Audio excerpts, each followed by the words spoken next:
ಮಾತಾಡಿದ ಮೇಲೆ ಏನು ಮಾತಾಡೋದಿಲ್ಲ ಅಂತ ನಾನು ಅಂದ್ಕೊಂಡಿದ್ದೆ. ಮಳೆ ನಿಂತು ಹೋದ ಮೇಲೆ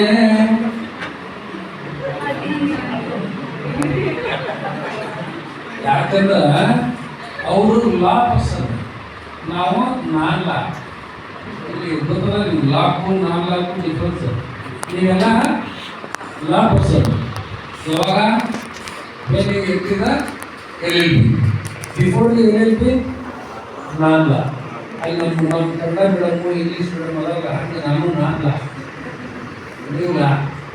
ಆದರೆ ಈ ನಾನ್ ಲಾ ಒಳಗೆ ಲಾದ ಕೆಲಸನೂ ಐತಿ ಅನ್ನೋದಕ್ಕೆ ನಮಗೆ ಕೆಲಸ ಕೊಡ್ತಾರೆ. ಸೊ ನೀವು ಹೆಂಗಾದ್ರೆ ಒಂದು ಸಿಂಡಿಕೇಟ್ ಕೆಲವು ಜನ ಕೇಳ್ತಾರೆ, ವಕೀಲರು ಕೇಳಿದ್ರು ನಂಗೆ, ಸರ್ ನೀವು ಲೆಕ್ಚರರ್ B.Ed ಕಾಲೇಜ್ ಇದ್ರೆ ಹೆಂಗೆ ಸಿಂಡಿಕೇಟ್ ಮೆಂಬರ್ ಆದರೆ ನನಗೂ ಗೊತ್ತಿಲ್ಲಪ್ಪ ಅಂತ. ಯಾಕಂದ್ರೆ ಗೊತ್ತಿರಲಿಲ್ಲ ನನಗೆ. ಆಮೇಲೆ ಗೊತ್ತಾಯ್ತು, ಇದು ಪ್ರೊವಿಷನ್ ಆಫ್ KCB ಆ್ಯಕ್ಟ್ ಅದರೊಳಗೆ ಇಬ್ಬರನ್ನ ರಾಜ್ಯಪಾಲರಿಂದ ನೇಮಕ ಮಾಡ್ತಾರೆ. ಒಬ್ಬರನ್ನ ಲಾ ಪರ್ಸನ್, ಇನ್ನೊಬ್ಬರನ್ನ ನಾನ್ ಲಾ ಅಂದರೆ ಎಜುಕೇಶನ್ ಎಕ್ಸ್ಪರ್ಟ್ಗಳನ್ನು ಮಾಡ್ತಾರೆ. ಹಂಗೆ ಮಾಡಿದಾಗ ಒಬ್ಬರು ಲಾ ಪರವಾಗಿ ಬೆಂಗಳೂರಿನವರು ರವಿಕುಮಾರ್ ಅಂತ ಹೇಳಿ ಅವರಾಗಿದ್ರು. ನಾನ್ ಲಾ ಅಂದರೆ ಎಜುಕೇಶನ್ ಎಕ್ಸ್ಪರ್ಟ್ ಒಬ್ಬರನ್ನ ಏನು ಗೌರ್ನರ್ ನಾಮಿನಿ ಮಾಡ್ತಾರ, ಅದರೊಳಗೆ ಆ ಎಜುಕೇಶನ್ ಎಕ್ಸ್ಪರ್ಟ್ ಇದ್ದಿದ್ದೊಳಗೆ ನಾನು ಸಿಂಡಿಕೇಟ್ ಮೆಂಬರ್ ಆಗೀನಿ ಅಂತೇಳಿ ರಾಜಶೇಖರ್ ಸರ್ ಅವರು ಹೇಳಿದ ಮೇಲೆ ನಮ್ಗೆ ಗೊತ್ತಾಗಿದೆ. ಯಾಕಂದರೆ ನಾನು ಈ ಫೀಲ್ಡ್ ಅಲ್ಲ, ನಾನು B.Ed ಕಾಲೇಜ್ ಇರೋದ್ರಿಂದ ನಾನು 22 ವರ್ಷ ಸರ್ವಿಸ್ ಮಾಡೋದ್ರಿಂದ B.Ed ಕಾಲೇಜ್ನೊಳಗೆ ಎಲ್ಲ ಕಡೆ, ಬಹುಶಃ ಇಲ್ಲಿ ನಿಮ್ಮ ಕೊಪ್ಪಳದೊಳಗೆ ಯಾವುದು ರಾಜೀವ್ ಗಾಂಧಿ ಕೂಲಿ ಹೋಗಿದ್ದಾರೆ ನನ್ನ ಶಿಷ್ಯ ಅವರು. ಕೂಲಿ ವಿನೋದ್ ಅವರು, ಮತ್ತು ಈಗ ಬೆಂಗಾವತಿ ಒಳಗೆ ಸರ್ನು ಅಂತೇಳಿ ಭಾಳಷ್ಟು ಕಡೆ B.Ed ಕಾಲೇಜ್ ನನ್ನ ಶಿಷ್ಯರಿದ್ದಾರೆ. ಏನು ರಾಜಶೇಖರ್ ಸರ್ಗೆ ನನ್ನ ಶಿಷ್ಯರಲ್ಲ. ಹಾಗೆ ನಾನು ಅದನ್ನು ಉದ್ದೇಶ ಇಟ್ಕೊಂಡು ಸಿಂಡಿಕೇಟ್ ಮೆಂಬರ್ ಆಗ್ಬೇಕಂತ ಹೋದೆ. ಬಟ್ ಶಿಫಾರಸು ಮಾಡಿದ 21 ಕರ್ನಾಟಕ ರಾಜ್ಯದ 21 ಜನರೊಳಗೆ ನಂದು ಎಜುಕೇಷನ್ ಎಕ್ಸ್ಪರ್ಟ್ ಅಂತ ಮಾಡುವಾಗ ಗೌರ್ನರ್ ಆಫೀಸ್ ಸ್ಕೂಟಿ ಮಾಡಿದಾಗ ಎಕ್ಸ್ಪೀರಿಯನ್ಸು ಮತ್ತು PhD ಇವೆಲ್ಲವನ್ನು ನೋಡಿ ನನಗೆ ಲಾಯ್ ಪೋಸ್ಟ್ ಕೊಟ್ಟಾಗ ನಾನು ಹೆದರಿದ್ದೆ, ನನಗೆ ಲಾಗ ಗೊತ್ತಿಲ್ಲ, ನನ್ನೇ ಕೈ ಕಳಿಸಿದ್ದೆ. ಆಮೇಲೆ ನೀವು ಅಡ್ಮಿನಿಸ್ಟ್ರೇಟಿವ್ ಬಾಡಿ ಇರೋದ್ರಿಂದ ನಿಮಗೆ ಒಳ್ಳೆಯ ಒಂದು ಅವಕಾಶ ಅದ ಅಂತ ಹೇಳಿ ಅವಾಗ ಒಪ್ಕೊಂಡೆ ನಾನು. ಬಹುಶಃ ಅದನ್ನು ಒಪ್ಕೊಂಡಿದ್ದಕ್ಕೆ ಇಂಥ ರಾಜಶೇಖರ್ ಸರ್ ಅಂತ ಇನ್ನೊಂದು ನಮ್ಮ ಹನ್ಸಿ ಸರ್ ಅವರು ಅವರೆಲ್ಲ ಒಂದು ಲಾ ಎಕ್ಸ್ಪರ್ಟ್ಸ್ ಅವರೆಲ್ಲ. ಇವತ್ತು ಕರ್ನಾಟಕದ ಕಾನೂನು ವ್ಯವಸ್ಥೆ ಒಳಗೆ ಇವರೆಲ್ಲರ ಪಾತ್ರ ಇದೆ. ರಾಜಶೇಖರ್ ಸರಿಂದ ಕಲ್ಪತ್ತವರು ಸಾಕಷ್ಟು ಜನ ಜಡ್ಜ್ಗಳಾಗಿದ್ದಾರೆ, ನ್ಯಾಯಾಧೀಶರಾಗಿದ್ದಾರೆ, ನ್ಯಾಯವಾದಿಗಳಾಗಿದ್ದಾರೆ. ಇಲ್ಲಿ ಗೊತ್ತಿಲ್ಲ, ಇಲ್ಲಿ ಕೂತವ್ರೊಳಗೆ ಇನ್ನು 5 ವರ್ಷದೊಳಗೆ ಎಷ್ಟು ಜನ ನ್ಯಾಯಾಧೀಶರು ಹೊರಗೆ ಬರ್ತಿರು, ನ್ಯಾಯವಾದಿಗಳು ಬರ್ತಿರು, ಡಿಸ್ಟ್ರಿಕ್ಟ್ ಜಡ್ಜ್ ಬರ್ತಿರು. ಅದೆಲ್ಲ ಒಂದೇನು ಕಾಲಾನುಕ್ರಮದಲ್ಲಿ ಆಗ್ತಕ್ಕಂಥ ಬೆಳವಣಿಗೆ.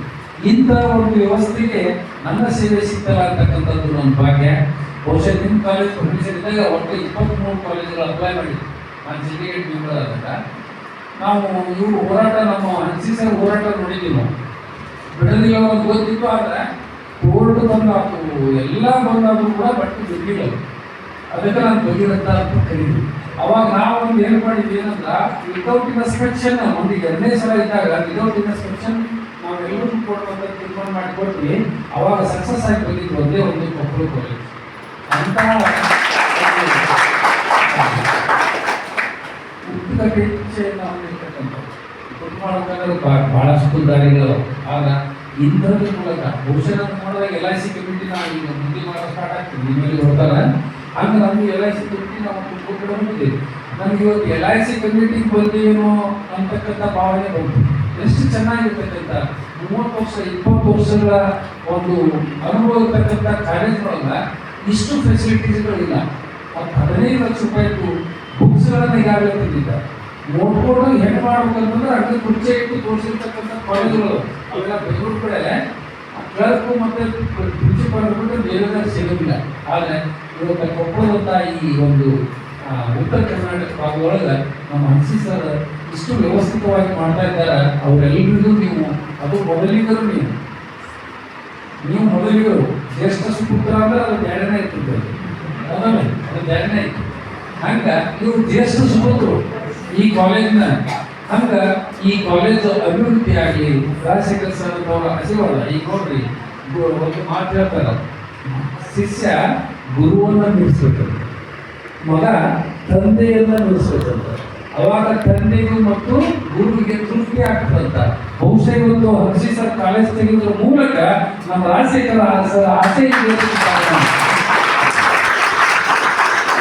ಅದ್ರ ಜೊತೆಗೆ ಅವರ ಕೈಯಿಂದ ಬರೆದಿರ್ತಕ್ಕಂಥದ್ದು ನಮ್ಮ ರಾಜಶೇಖರ್ ಸರ್ ಕನ್ನಡ ಒಳಗೆ ನಾನು ನೋಡಿದ್ದೇನೆ 44 ಅಧ್ಯಾಯಗಳನ್ನು ಒಳಗೊಂಡದ. ಬಹುಶಃ ನಾವು ಎಷ್ಟು ತಿರುಗಾಡ್ತೀವಿ, ನಾವೆಲ್ಲ ಗ್ರಾಮೀಣ ಪ್ರದೇಶದಿಂದ ಬಂದವರು, ಇನ್ನೂ ಬಹಳಷ್ಟು ಬದಲಾವಣೆ ಆಗ್ಬೇಕಾದ್ರೆ ಇಂಗ್ಲಿಷ್ ಶಾಣೆ ಅಂತ ಅಲ್ಲ, ನೋಡಿ ಎಷ್ಟು ಚೆನ್ನಾಗಿ ಬರೆದಿದ್ದಾರೆ. ನಾವು ಒಂದು ಜೋರಾದ ಚಪ್ಪಾಳೆ ಮೂಲಕ ನಾವು ರಾಜಶೇಖರ್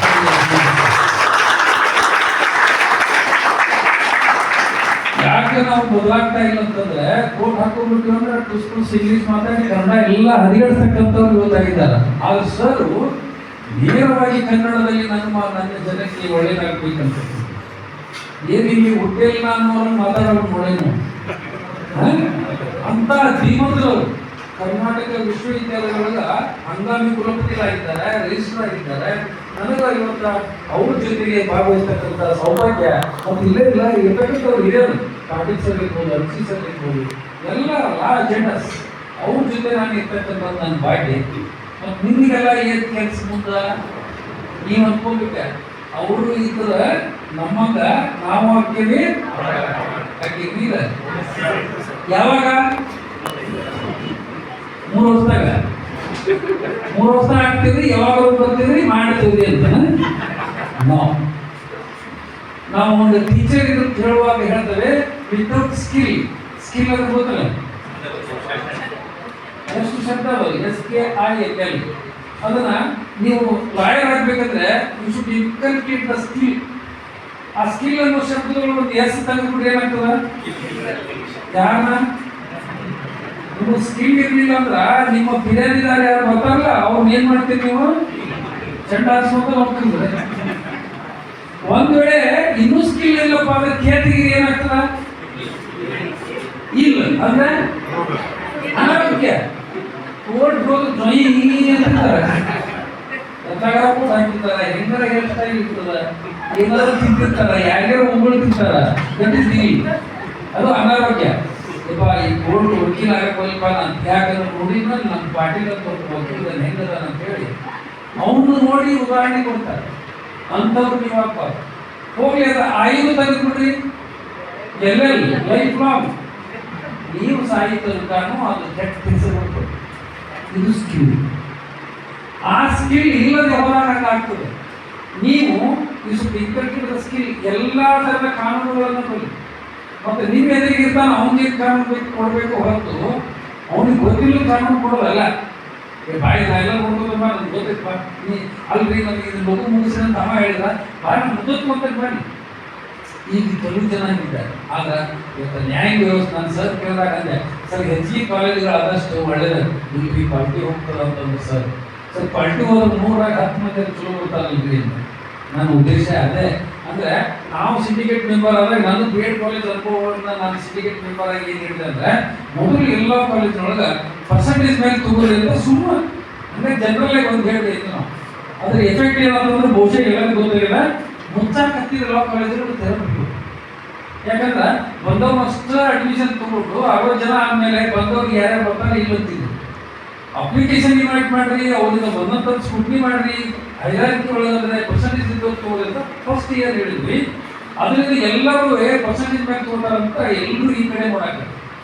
ಇಲ್ಲಿ ಬಂದ ಮೇಲೆ ನಾವು ಮತ್ತೆ ಲಾಸ್ಟ್ ಇಯರ್ ಒಂದು ಮಾಡಿದ್ವಿ, ಇಲ್ಲ ಅಲ್ಲಿ ನಮಗೆ ಇದನ್ನ ಮೀಸಲಾತಿ ಕೊಡೋಣ, ರಿಸರ್ವೇಶನ್ ಮಾಡ್ರಿ ಅಂತ ಹೇಳಿ ಅದಕ್ಕೆ ಮತ್ತೆ ಎಫೆಕ್ಟ್ ಆಯ್ತು. ಹಿಂಗಾಗಿ ಇವತ್ತು ಎಲ್ಲ ಲಾ ಕಾಲೇಜುಗಳು ಭೂಮಿ ತೊಳ್ದಾಡ್ತಾ ಇದ್ದಾರೆ. ಹಾಗಾಗಿ ಇನ್ನಷ್ಟು ಲಾ ಕಾಲೇಜ್ ಬೇಕು. ಲಾ ಕಾಲೇಜ್ ಆದರೆ ಬಹಳಷ್ಟು ಲೀಗಲ್ ಈ ಎಜುಕೇಶನ್, ಲಾ ಎಜುಕೇಶನ್ ಅಂತಕ್ಕಂಥದ್ದು ಏನದಲ್ಲ, ನಮ್ಮ ಒಂದು ಪರಿಸರವನ್ನ, ನಮ್ಮ ಸಮಾಜವನ್ನ ಸಮಸ್ಥಿತಿಗೆ ತರಲಿಕ್ಕೆ ಸಾಧ್ಯ ಇದೆ. ನಾವು ಅದು ರೀತಿ ಒಳಗೆ ರೈತುಗಳಲ್ಲಿ ಹೆಚ್ಚಾಗ್ತದೆ. ಈಗ SLC PUC ಪಾಸ್ ಆಗ್ತಾರೆ. PUC ಪಾಸ್ ಆದ್ಮೇಲೆ ಸೈನ್ಸ್ ಏನೋ ಡಾಕ್ಟರ್ ಆಗ್ಬೇಕಂತ ಹೋಗ್ತಾನೆ, ಇಂಜಿನಿಯರ್ ಆಗ್ಬೇಕಂತ ಹೋಗ್ತಾನೆ. ಅವ್ನು 65 63 ತಗೊಂಡ್ಮೇಲೆ ಮುಂದೆ ಹೋಗುದು ಅವನು ಮತ್ತೆ BSc ಬರ್ಬೇಕು, BA ಬರ್ಬೇಕು. ಅದು ಒಂದು ಚಾನ್ಸ್. ಈ ಕಡೆ ನಮ್ಮಲ್ಲಿ ಕಾಲೇಜುಗಳನ್ನ 5 years ಮಾಡಿದ್ರೆ, ಹೆಚ್ಚಿಗೆ ಕಾಲೇಜುಗಳನ್ನು ಮಾಡಿದ್ರೆ ಬಹುಶಃ ಈ ಕಡೆ ಬಂದ್ರೆ ಅವನೇನು ಗುರಿ ಇರ್ತದ ಅದನ್ನ ಇಲ್ಲಿ ಸಾಧಿಸ್ಬೋದಲ್ಲ ಅಂತಕ್ಕಂಥ ಉದ್ದೇಶವನ್ನು ಇಟ್ಕೊಂಡು ಇವತ್ತು ನಮ್ಮ ಕರ್ನಾಟಕ ಲಾ ಯೂನಿವರ್ಸಿಟಿ ಯಾರು ಹೊಸದಾಗಿ ಕಾಲೇಜ್ ತೆಗಿತಾರೆ ಅವರಿಗೆ ಪ್ರೋತ್ಸಾಹ ಕೊಡ್ತಕ್ಕಂಥದ್ದು. ಮತ್ತು ಕ್ವಾಲಿಟಿಯಲ್ಲಿ ಎಲ್ಲೂ ಕೂಡ ನಾವು ಕಡಿಮೆ ಆಗ್ತಾ ಇಲ್ಲ. ಬಹುಶಃ ಈ ವರ್ಷ ಎಲ್ಲ ಕಾಲೇಜಿನ ಕಡೆಯಿಂದ ಬಯಸ್ಕೊಂಡು ಒಂದು ಕಾರ್ಯ ಮಾಡೀವಿ, ಅದು ಬಯೋಮೆಟ್ರಿಕ್ ಕನ್ಸಿಸರು ಬೈದಾಗಲ್ಲ ಇವರ ಮಾಡಿದ್ದಾರೆ. ಆ ವಿದ್ಯಾರ್ಥಿಗಳ ಒಂದು ಪ್ರಗತಿ ಆದಾಗ ಈ ಲಾ ಎಜುಕೇಶನ್ ಡೆವಲಪ್ ಆಗಲಿಕ್ಕೆ ಸಾಧ್ಯ ಆಗ್ತಕ್ಕಂಥ ಉದ್ದೇಶ ಇಟ್ಕೊಂಡಿದೆ. ಮತ್ತು ಈ ಕರ್ನಾಟಕ ನಮ್ಮ ಲಾ ಯೂನಿವರ್ಸಿಟಿ ಅನ್ನೋದ ನಿಮ್ಮ ಪರವಾಗಿ ಲೀಗಲ್ ಎಜುಕೇಶನ್ ಪರವಾಗಿದೆ ಅಂತಕ್ಕಂಥದ್ದನ್ನ ನಾವು ಪ್ರತಿ ಹಂತದಲ್ಲಿ ತೋರಿಸಿದ್ದೇವೆ. ಕೆಟ್ಟ ಕಾಲೇಜುಗಳಿಂದ ಬೇಗ ಮುಚ್ಚೋಗ್ತಾವೆ. ಬಹಳಷ್ಟು ಜನ ನೀವು ನೋಡಿರ್ತೀರಿ. ಆದ್ರೆ ನಮ್ಮ ಶಿವಪ್ರಿಯ ಲಾ ಕಾಲೇಜ್ ಏನದ ಅಂತಂದ್ರೆ ನಾನು ನೋಡಿದಾಗ ಹೇಳಿದೆ, ಸರಿ ಇದು ಬರೀ ಶಿವಪ್ರಿಯ ಲಾ ಕಾಲೇಜ್ ಅಲ್ಲ, ರಿಚ್ ಶಿವಪ್ರಿಯ ಲಾ ಕಾಲೇಜ್ ಅಂತ ಹೇಳಿದೆ. ಇನ್ನೂ ಒಂದು ವರ್ಷ ಆಗಿಲ್ಲ, 10 ವರ್ಷದ ಕಾಲೇಜಿನ ಅನುಭವಗಳಿದ್ದಂಥ ರೀತಿಯೊಳಗೆ ಭೌತಿಕವಾಗಿರ್ತಕ್ಕಂಥ ಸೌಕರ್ಯವನ್ನು ಕೊಟ್ಟಿದ್ದಾರೆ. ನೀವು ಕೊಡುವಂತರು ಅದನ್ನು ಉಪಯೋಗ ಮಾಡಿಕೊಂಡು ನೀವು ಸ್ಕಿಲ್ಡ್ ಆಗಬೇಕು, ಈಲ್ಡ್ ಆಗಬೇಕು. ಯಾವನೋ ಒಬ್ಬ ಬರಲ್ಲ ಅಂದ್ರೆ ನಾನೋ ಅವನ ಅಂತ ಆಗ್ತದೆ. ಎಷ್ಟು ಸಾಧ್ಯ ಆಗ್ತದೆ ನಿಮ್ಮಲ್ಲಿ ನೀವು ಅಳವಡಿಸ್ಕೋಬೇಕು. ಈಗ ನೀವು ಡಿಗ್ರಿ ಒಳಗೆ ಹೆಂಗದಿ ಅಂತಂದ್ರೆ ಒಂಥರ ಹೇಳ್ತಾನ, ಕುಚುಕೋಡಿ ಮನಸ್ಸು ಅಂತ ಕುಚುಕೋಡಿ ಮನಸ್ಸು 16ರ ವಯಸ್ಸು. ನಿಮಗೆ ಹಂಗಂದ್ರ ಅವ್ನ ನಗ್ತೀರಿ, ಅವ್ನು ಕುಣಿತೀರಿ, ಒಂದು ಸಿಟ್ಟು ಹಾಕ್ತೀರಿ, ಅವ್ನು ಸುಮ್ಮನೆ ಬಾಗಿಲಿಂದ ಒಂದು ಪಡ್ಡನ್ನು ಬಿಡ್ತೀರಿ. ಹಂಗಿದ್ದೀರಿ ನೀವು ಬಿಫೋರ್ ಇಟ್ಟಿರಲ್ಲ. ಹೌದಿಲ್ಲ? ಈಗ ಒಳಗೆ ಬಂದ ಮೇಲೆ ಗೊತ್ತಾಗತ್ತೆ ಜೀವನ ಏನಂತ. ನಾನು 3 ವರ್ಷದಾಗ ಅಂಕಲ್ ಅಂತೀನಿ, 5 ವರ್ಷದಾಗ ನಾ ಬಾಯ್ ಅಂತ ಕರಿತೀವಿ ನಾವು. ಅಂದ್ರ 3 ವರ್ಷ ಎಲ್ಲೆಲ್ಲಿ ಬರೋರೆಲ್ಲ ಅಂಕಲ್ಗಳು ಬರ್ತಾರ. ಅರ್ಧ ಜೀವನ ನೋಡಿ ಬಂದಿರ್ತೀರಿ ನೀವು. ಸಮಾಜ ಏನಂತ ಗೊತ್ತೈತಿ ನಿಮ್ಗೆ. ಆದ್ರೆ ಆಗಿ ಬಂದವರು ಏನೂ ಗೊತ್ತಿಲ್ಲ, ಉಚ್ಕೊಂಡು ಮನಸ್ಸಿರ್ತಾವ. ನಿಮ್ಗೆ ಅರ್ಧ ಜೀವನ ಗೊತ್ತಾಗಿರೋದ್ರಿಂದ ನಾನು ಇದರಲ್ಲಿ ಸಾಧನೆ ಮಾಡಲೇಬೇಕಂತ ಬಂದಿದ್ದೀನಿ. ಅವ್ರ ಡೈರೆಕ್ಟ್ ಕೇಕ್ ಕಟ್ ಮಾಡೋದು, ಡೈರೆಕ್ಟ್ ಚಪ್ಪಾಳಿ ಹೊಡೋದು ಮಾಡ್ತಾರೆ. ಅವ್ರು ಯಾರು ಆಫ್ಟರ್ PUC ನಿಮಗೆ ಕೇಕ್ ಕೊಟ್ಟು ಅದಕ್ಕೆ ಮುಚ್ಚಿಟ್ಟು ಮಂದಿದ್ದಲ್ಲಿ ಹೋಗಿ ತಿಂತೀವಿ. ಯಾಕೆ ಹೇಳ್ರಿ? ಎಕ್ಸ್ಪೀರಿಯನ್ಸ್. ಅವ್ರಿಗೆ ನಾವು ಪಾಠ ಮಾಡ್ಬೇಕಂದ್ರೆ ಅಲ್ಲಿ ಬೇರೆದೇ ಇರ್ತದೆ. ಪಾಂಡ ಪಾಮಿ ಪಾಂಡ ಇತ್ತು ಪಾನ್ ಹೊಲಕ್ಕೆ ಹಾಕಿಗ ಲಡ್ಕಿ ಲಡ್ಕ ಸೆಪ್ ಹಾಕಿ ಇತ್ತು ಲಕ್ಷಣ. ಅದು ನಮ್ಮಲ್ಲಿ ಪರಿಸ್ಥಿತಿ. ಇಲ್ಲಿ ಹಂಗಿಲ್ಲ. ನೀವೆಲ್ಲ ಲಾ, ದಟ್ ಈಸ್ ನಾನ್ ಲಾ. ನಿಮ್ಮಲ್ಲಿ ಆ ಪ್ರೌಢಿದೆ ಒಂದು ಇರ್ತದೆ. ಕೆಲವು ಜನ ಅಂಕಲ್ ಅಂತಂದ್ರೆ ಮದುವೆ ಆದವ್ರು ಇರ್ಬೇಕಲ್ಲ. ಎಷ್ಟು ಜನ ಅದೀರಿ ಅಂತ ನಿಮಗೆಲ್ಲ ಸೀನಿಯಾರಿಟಿ ಕೊಡ್ತೇವೆ ನಾವು. ಹೇಳ್ಬೇಡಿ ನಮ್ಮ ಪಾರ್ಟಿಗೆ ಹೌದು, ಅವ್ರು ಮುಂದೆ ಸ್ವಲ್ಪ ಮಾವು ಹಾಕುತ್ತಾರೆ. ಅಂದ್ರೆ ನಿಮಗಿರುವ ಅನುಭವದ ಮೇಲೆ ಈ ಸ್ಕಿಲ್ ಅನ್ನ ನೀವು ಇನ್ಕಲ್ಕೇಟ್ ಮಾಡ್ಕೊಂಡ್ರೆ ಈ ಲಾ ಎಜುಕೇಶನ್ ಅನ್ನ ಬಹಳಷ್ಟು ರೀತಿಯೊಳಗೆ ಒಳ್ಳೆ ರೀತಿಯೊಳಗೆ ಬಳಸ್ಕೊಳ್ಬೋದು. ಅಲ್ಲಿ ಇರೋ ಪರಿಸ್ಥಿತಿನ ಬೇರೆ ಇರ್ತದೆ, ಇಲ್ಲಿ ಇರೋ ಪರಿಸ್ಥಿತಿನ ಬೇರೆ. ಅವ್ರು ಎಲ್ಲಿ ಕೇಳಿದ ಒಂದು ಹಾಡನ್ನು ಕೇಳಿರ್ಲಿಲ್ಲ. ಪಾರ್ಟಿ ಮಾಡಮ್ಮ ಎಲ್ಲಿ ಮಾಡಮ್ಮ, ಹುಬ್ಬಳ್ಳಿಯಲ್ಲಿ, ಧಾರವಾಡದಲ್ಲಿ. ಈ ಹಾಡು ಇಲ್ಲಿ ಎಷ್ಟ ಹಾಡೋದನ್ನು ಆ ಕಡೆ ಇಲ್ಲ. ನೀವೀಗ ಅಂತ ಹಾಡೋ ಸ್ಥಿತಿ ಒಳಗಿಲ್ಲ. ಅದೇನಾಯ್ತ, ನಿನ್ನ ಕಣ್ಣವಳೆ ನನ್ನ ಧ್ವನಿಯವಳೆ ಹಾಡು ಮಾಡಿದವಳೆ, ಸ್ವಲ್ಪ ನನ್ನೆಲ್ಲ ಹಾಳು ಮಾಡಿದವಳೆ ಅಂತ ಹಂಗದಿರಿ ನೀವು. ಹೋಗ್ಲಿ ನಾ ಡ್ರೈವರ ಗೊತ್ತಿಲ್ಲೋಯ ನನ್ ಲವ್ ಹಂಗೋದಿಲ್ಲ. ಇಲ್ಲ, ನಾನ್ ಲಾಯರ ಗೊತ್ತುಂಟು ನನಗೆಲ್ಲ ಲಾಗಳ ಅನ್ನೋ ರೀತಿ ಒಳಗೆ ನೀವು ಬೆಳಿಬೇಕು. ಹೌದಲ್ಲ? ಈಗ ನಮ್ಮ ರಾಜಶೇಖರ್ ಸರ್ ಅಂತ ಇದ್ರೊಳಗೆ ಹೊಟ್ಟಿದ್ದಂತೆ ಪಾಟ್ನೆ ಹೊಂಟಾಗ ಅಲ್ಲಿ 4 ಜನ ಕೂತಿರೋದು ಕೂತರ. ನಾ ಫಸ್ಟ್ ಇಯರ್ ಅಡ್ಮಿಷನ್ ಮಾಡ್ತಾರ, ಇವ್ರು ವಾಕಿಂಗ್ ಮಾಡ್ತಾ ಯಾಕೆ ಗೊತ್ತಮ್ಮ ಹಂಗೆ ಕೂತಿದ್ದಾರೆ. ಮತ್ತೆ ಏನ್ ಮಾಡ್ಬೇಕ ಗೊತ್ತಮ್ಮ ಹಂಗೆ ಕೂತಿಲ್ಲ, ಏನ್ ಮಾಡ್ಬೇಕಂದ್ರೆ ಚೆನ್ನಾಗಿ ಓದ್ಬೇಕ, ಒಳ್ಳೆ ಮಾರ್ಕ್ಸ್ ತಗೋಬೇಕ. ಆಯ್ತು ತಗೊಂಡ ಮುಂದೇನು ನೌಕರಿ ತಗೋಬೇಕ. ಆಯ್ತು ತಗೊಂಡೆ ಮುಂದೆ ಬಂದ್ರೆ ಬರೀ ಮುಂದೆ ಅಂತಲ್ಲ, ನೌಕರಿ ತಗೊಂಡ್ಮೇಲೆ ಮದುವೆ ಮಾಡ್ಕೊ, ಒಳ್ಳೆ ಹೆಂಡತಿ ಮಾಡ್ಕೊ. ಆಯ್ತು ಮುಂದೆ ಮುಂದಂದ್ರೆ ಮಕ್ಕಳು ಹಾಕವು, ಮಕ್ಕಳನ್ನ ಬೆಳೆಸು, ಚೆನ್ನಾಗಿ ರಿಟೈರ್ಡ್ ಹಾಕಿ, ಮತ್ತು ಆ ಮಕ್ಕಳು ಮದುವೆ ಮಾಡು, ನನ್ನಂಗ ವಾಕಿಂಗ್ ಮಾಡು, ಪ್ರಾರ್ಥನೆ ಕೊಂಡ್ಕೊಂಡ್ರು. ಈಗ ಏನ್ ಮಾಡಕ್ಕೆ ವ್ಯತ್ಯಾಸ ಇಷ್ಟ. ಈಗಿನ ಮಕ್ಕಳು ಆಗ್ತಾವ ಪ್ರಾರ್ಥನೆ ಮದುವೆ ಕೊಂಡ್ರಾಗತ್ತಾರ್ರಿ. ಇವ್ರು ಅಚೀವ್ಮೆಂಟ್ ಮಾಡಿ ವಾಕಿಂಗ್ ಹೋಗುವಂತ ರಾಜಶೇಖರ್ ಸರ್ ಬೇರೆ ಫಸ್ಟ್ ಇಯರ್ LLB ಕೂತಾವ, ನೀವು ಪ್ರಾರ್ಥನೆ ಹೋಗ್ಕೊಂಡು. ಈ ಪರಿಸ್ಥಿತಿ ಒಳಗ ನಾವು ಈ ಸಮಾಜದೊಳಗೆ ಬಹಳಷ್ಟು ಸಂದಿಗ್ಧ ರೀತಿಯೊಳಗೆ ನಾವು ಬೆಳಿತೇವೆ. ಎಲ್ಲರಲ್ಲೂ ಕಾಂಪಿಟೇಷನ್ ಇಲ್ಲ. ಹಂಗಾಗಿ ನಾವು ಸ್ಕಿಲ್ ಬೇಸ್ಡ್ ಲಾಯರ್ ಆಗಿದ್ದೇ ಕರೆ ಆದ್ರೆ ಬೈಟಕ್ಕೆ 10 ಲಕ್ಷ, ಕಪಿಲ್ ಸಿಬಾಲ್ ಅಷ್ಟು ತಗೋತಾರೆ, ಮನುಷ್ಯಕ್ಕೆ ಅಷ್ಟು ತಗೋತಾರೆ. ಇದಾರೆ ಲಾಯರ್ಸ್ ಇದಾರಲ್ಲ, ಬರೀ ಹೋಗಿ ಜಸ್ಟ್ ಮೀಟ್ ಆಗಿ 3 ಲಕ್ಷ 4 ಲಕ್ಷ ಅದು ಟ್ರಾನ್ಸ್ಫರ್ ನೆಕ್ಸ್ಟ್ ಆದ್ಮೇಲೆ ಒಳಗೆ ಹೋಗ್ಬೇಕ ಅಂತ ಲಾಯರ್ ಆಗ್ಯದ. ಯಾಕೆ ಅಂತ ಸ್ಕಿಲ್ ಬೇಸ್ಡ್ ಲಾಯರ್ಸ್ ಇವೆಲ್ಲ. ಈ ನಮ್ಮ ಕಾನೂನು ವ್ಯವಸ್ಥೆ ಒಳಗೆ ಸಾಕಷ್ಟು ಜನ ಏನು ಇವತ್ತು ಶ್ರಮಿಸಿದ್ದಾರೆ. ನಾವು ಏನು ನಮ್ಮ ಕರ್ನಾಟಕ ಲಾ ಯೂನಿವರ್ಸಿಟಿ ಒಂದು ಕನಸನ್ನ ಕಟ್ಕೊಂಡಿದೆ. ಗ್ರಾಮೀಣ ಭಾಗದೊಳಗೆ ಬಹಳಷ್ಟು ಜನ ಲಾಯರ್ ಕ್ರಿಯೇಟ್ ಆಗಿದ್ದೇ ಆದರೆ ಸಾಮರಸ್ಯದ ಬದುಕು ನಮ್ದಾಗ್ತದೆ. ಆ ಸಾಮರಸ್ಯದ ಬದುಕಿಗೆ ನಮ್ಮ ಯೂನಿವರ್ಸಿಟಿ ಒಂದು ಕೊಡುಗೆ ಕೊಟ್ಟಂಗಾಗ್ತದೆ. ಹಾಗಾಗಿ ನೀವೆಲ್ಲರೂ ಏನು ಇದಕ್ಕೆ ಬಂದಿದ್ದೀರಿ, ನಿಮ್ಮ ಪೂರ್ವ ಜನ್ಮದ ಪುಣ್ಯದ ಫಲ ಅಂತ ನಾನು ಅನ್ಕೋತೀನಿ. ಯಾವುದೇ ಒಂದು ವೃತ್ತಿ ತರಬೇತಿ ಮಾಡ್ಬೇಕಾದ್ರೆ ಜಸ್ಟ್ ಡಿಗ್ರಿ ಮಾಡಿ ಏನೋ ಮಾಡಿ ಅಂತ ಹೋಗ್ತಾರಂದ್ರೆ ಅದು ಬೇಡ. ಬಟ್ ಲಾ ಎಜುಕೇಶನ್ ಅದರ it is top most education in the society. ನೀವೇನು ಹೇಳ್ತೀರಿ ಇವತ್ತು ಎಲ್ಲ ಸರ್ಕಾರ ಅದ, ಮೋದಿ ಅವರದಾರ, ಇನ್ನೊಬ್ರು ಅದಾರ, ಎಲ್ಲವೂ ಕೂಡ ಗೈಡೆನ್ಸ್ ಬಂದ ಲಾ ಬಿಟ್ಟು ಏನೂ ಇಲ್ಲ. ಮತ್ತು ನಾನು ಸರ್ ರಾಜಶೇಖರ್ ಸರ್ ಬುಕ್ ಓದುವಾಗ ನಾವು ಎಲ್ಲ ನೋಡಿದ್ದೇವೆ. ಅವರು ಯಾವ ಲಾ ಇದೆ ಅದಕ್ಕೆ ಸಂಬಂಧಪಟ್ಟಂತ ಕೆಲವು ಕೇಸುಗಳನ್ನ ಕನ್ನಡದಲ್ಲಿ ಬರೆದು ತರ್ಜುಮೆ ಮಾಡಿ ಬಂದಿದ್ದಾರೆ. ನಿಮಗೆ ಬಹಳಷ್ಟು ಸರಳವಾಗಿರ್ತಕ್ಕಂಥ ಕಾರ್ಯದ, ಆದ್ರೆ ಅದನ್ನು ನಾನು ಹೆಂಗೆ ಇನ್ಕಲ್ಕೇಟ್ ಮಾಡ್ಕೋಬೇಕು ಅನ್ನೋದು ನಿಮ್ಮ ಕಡೆ. ಈ ಶಿಕ್ಷಣ ವ್ಯವಸ್ಥೆ ಒಳಗೆ ನಾವೆಲ್ಲರೂ ಅದನ್ನ ಇನ್ಕಲ್ಕೇಟ್ ಮಾಡ್ಕೊಂಡಿದ್ದಾರೆ. ನಿಮ್ಮ ಮನೆಗೆ ನಿಮ್ಮ ಹೆತ್ತ ತಂದೆ ತಾಯಿ ಒಂದು ಕನಸಿತ್ತು, ನೀವು ಒಬ್ಬ ನ್ಯಾಯಾಧೀಶರಾಗಿ ಈ ನ್ಯಾಯವಾದಿಯಾಗಿ ಶ್ರೇಷ್ಠ ಹೆಸರನ್ನು ತೆಗೆದುಕೊಂಡ್ರೆ ನಿಮ್ಗೆ ಆ ತಂದೆ ತಾಯಿ ಕೆಲಸವನ್ನು ನಮಸ್ ಮಾಡಲಿಕ್ಕೆ ಒಂದು ಅವಕಾಶದ ಬಂಧುಗಳೇ. ಆ ಕಾರ್ಯವನ್ನು ಅವಕಾಶವನ್ನು ನಮ್ಮ ಹನ್ಸಿ ಸರ್ ಒದಗಿಸಿಕೊಟ್ಟಿದ್ದಾರೆ. ವಿಶ್ವವಿದ್ಯಾಲಯದ ಮಟ್ಟದೊಳಗೆ ಏನೇ ಕೆಲಸಗಳಿರಲಿ, ನನ್ನ ಅವಧಿ ಇರುವವರಿಗೂ ಕೂಡ ಅವ್ರಿಗೆ ಇರ್ಬೋದು, ನಮ್ಮ ಕಾಲೇಜ್ ಇದು ನನ್ನ ಕಾಲೇಜ್ ಅನ್ನೋದು ಇದ್ರೊಳಗೆ. ಯಾಕಂದ್ರೆ ನಮ್ಮ ಸಹೋದರ ಭಾವತೆ ಹೊಂದಿರತಕ್ಕಂಥ ಹನ್ಸಿ ಸಹೋದರ ಎಲ್ಲರೂ ಕೂಡ ನಮ್ಗೆ ಅತ್ಯಂತ ಆತ್ಮೀಯರು. ಹಾಗಾಗಿ ಈ ಸಂಸ್ಥೆ ನಾನು ಇರ್ತಕ್ಕಂಥ ಹೆಮ್ಮೆ ನನಗಿದೆ. ಈ ಸಂಸ್ಥೆಗಾಗಲಿ ಅಥವಾ ಬರೆಯತಕ್ಕಂಥ ನಿಮಗೆ ವಿಶ್ವವಿದ್ಯಾಲಯದಿಂದ ಯಾವುದೇ ಕೆಲಸ ಇದ್ದರೂ ಸರ್ ಕಡೆ ನಾನು ನಂಬರ್ಸ್ಕೋಬೇಕು. ಯಾಕಂದ್ರೆ ಬಹಳಷ್ಟು ತೊಂದರೆ ಆಗ್ತಿರ್ತಾವೆ. ಹಾಗಾಗಿ ಅಂಥವಾದಾಗ ಈ ಕಾಲೇಜಿನ ವಿದ್ಯಾರ್ಥಿ ಅಂದ್ರೆ ಸಾಕು, ನೀವು ಹೆಸರು ಯಾವುದು ಏನು ಹೇಳಬೇಡ, ಅವ್ರ ಕಡೆ ನಂಬರ್ಸ್ಕೋರಿ. ನೇರವಾಗಿ ಸರ್ ಇಂಥ ಸಮಸ್ಯೆ ಆಗ್ಯದಂದ್ರೆ ನಾನು ಪ್ರತಿ ಕಡೆ ಹೊರ ಒಂದು 21 ಕಾಲೇಜುಗಳಿಗೆ ನಾನು ವಿಸಿಟ್ ಮಾಡಿದ್ರು ಕೂಡ ನಾನು ನೇರವಾಗಿ ವಿದ್ಯಾರ್ಥಿಗಳಿಗೆ ಭೇಟಿಯಾಗಿ ನಾನು ನಂಬರ್ ಕೊಟ್ಟಿದ್ದೇನೆ ಹೊರತು ನಾನು ಆದರೆ ನೇರವಾಗಿ ನಮ್ಮ ವಿಶ್ವವಿದ್ಯಾಲಯಕ್ಕೆ ಸಂಪರ್ಕ ಮಾಡಲಿಕ್ಕೆ ಕೆಲವೊಂದು ಅಧಿಕಾರಿಗಳು ಮೀನುಮೇಷ ಮಾಡ್ತಿದ್ದೇವೆ ಮೊದಲಿತ್ತು. ಆದರೆ ಇವಾಗ ಅದನ್ನು ತೆಗೆದು ಹಾಕಿದ್ದೇವೆ. ಯಾವಾಗಲೂ ಒಬ್ಬ ಅಧಿಕಾರಿ ನಿಮಗೆ ಸಂಪರ್ಕಕ್ಕೆ ಸಿಗದೆ ಕೆಲಸ ಮಾಡದೆ ಹೋದ್ರೆ ನೇರವಾಗಿ ತರಾಟೆಗೆ ತೆಗೆದುಕೊಳ್ತಕ್ಕಂಥ ಕಾರ್ಯ ನಾನು ಮಾಡ್ತಾ ಇದ್ದೇನೆ. ಹಾಗಾಗಿ ಯಾವುದೇ ರೀತಿಯ ಕೆಲಸ ಕಾರ್ಯ ಇದ್ದು ಕೂಡ ಒಂದು ಫೋನ್ ಮಾಡಿದ್ರೆ ಸಾಕು, ನಾನು ಅದನ್ನು ಮಾಡ್ತೇನೆ. ಈ ಸಂಸ್ಥೆ ನಂದು, ಈ ಸಂಸ್ಥೆ ನಂದು ಅನ್ನೋದಕ್ಕೆ ಇನ್ನಷ್ಟು ಹೆಮ್ಮೆ ನನ್ನನ್ನು ಕರೆದು ನಾನು ನನಗಿಂತ ಕಿರಿಯರಿಲ್ಲ, ಇವರೆಲ್ಲ ಅನುಭವದ ಗಣಿ.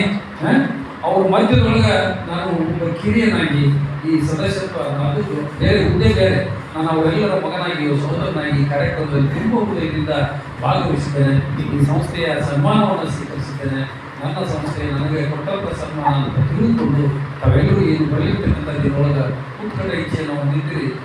ಉತ್ತಮವಾಗಿರ್ತಕ್ಕಂಥ ಒಂದು ಬೆಳವಣಿಗೆ ಈ ಕಾಲೇಜು ಕೂಡ ಈ ಕರ್ನಾಟಕದಲ್ಲಿನೇ ಉತ್ತಮ ಆದರ್ಶಪ್ರಾಯ ಕಾಲೇಜ್ ಆಗಲಿ, ಇದರ ಕೀರ್ತಿ ಬೆಳಗಲಿ ಅಂತ ಹೇಳುತ್ತಾ ನನ್ನ 2 ಮಾತುಗಳಿಗೆ